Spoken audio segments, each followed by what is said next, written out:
ॐ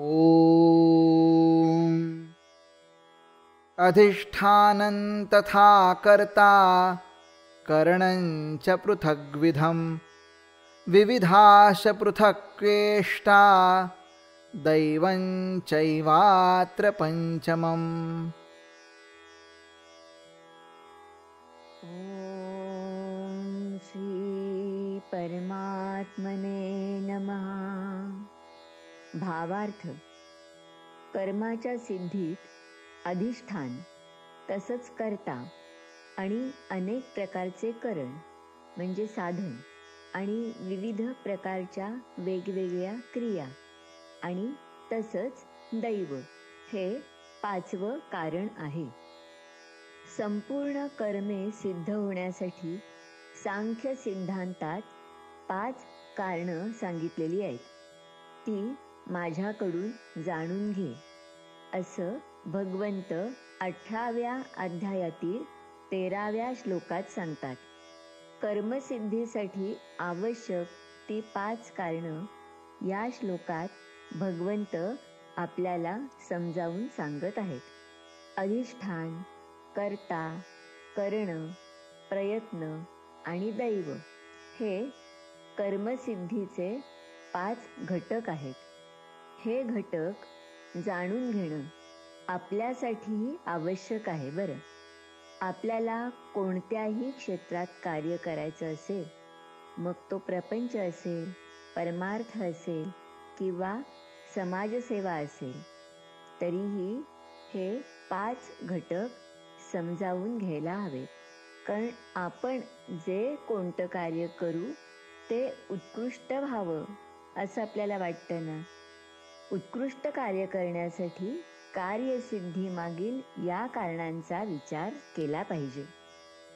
या श्लोकाचा अर्थ अध्यात्मपर, परमार्थपर लावता येतोच, पण तसाच तो जीवनधारणापरही लावता येतो. तो जाणून घेतला पाहिजे. आपण सर्वसामान्य माणसं आहोत.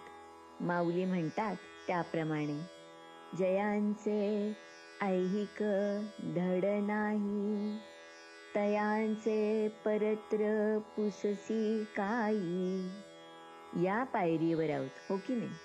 त्या दृष्टिकोनातून या श्लोकाचा अर्थ आपण बघूया.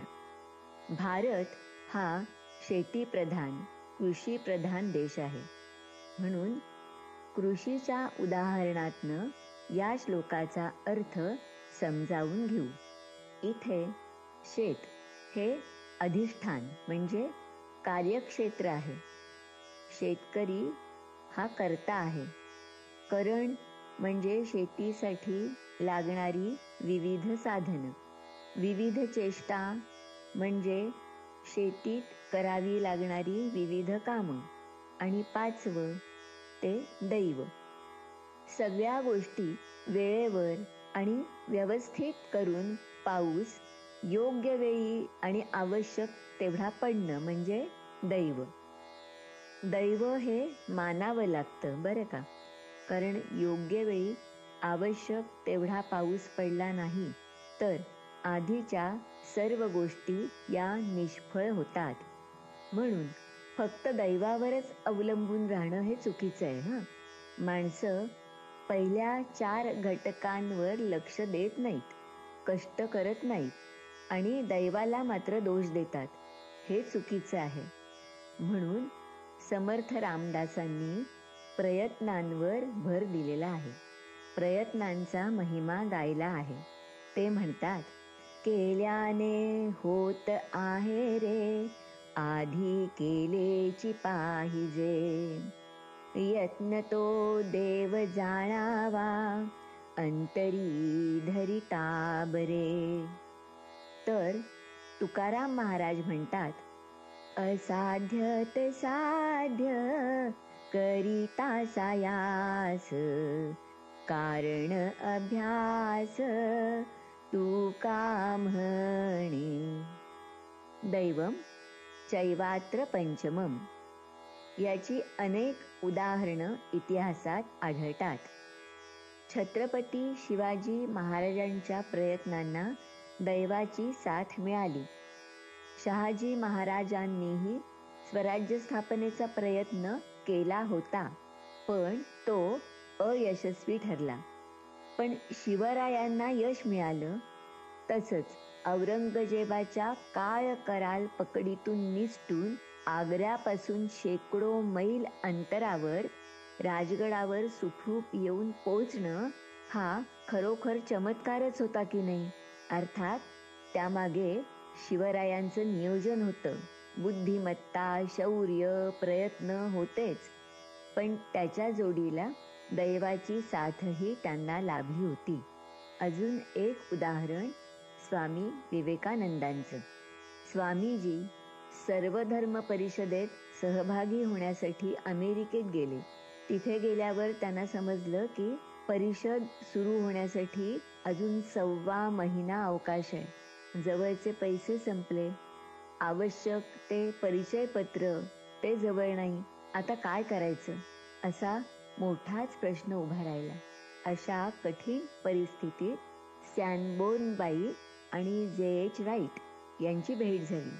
स्वामीजींची बुद्धिमत्ता बघून त्यांनी डॉक्टर बॅरोज यांना पत्र लिहिलं, स्वामीजींची जोरदार शिफारस केली आणि नंतरचा अभूतपूर्व असा इतिहास आपण सगळे जाणतोच नाही का. स्वामीजींची बुद्धिमत्ता, कष्ट, गुरुकृपा याबरोबरच दैवम चैवात्र पंचमम. या विरुद्ध उदाहरण स्वातंत्र्यवीर सावरकरांचं.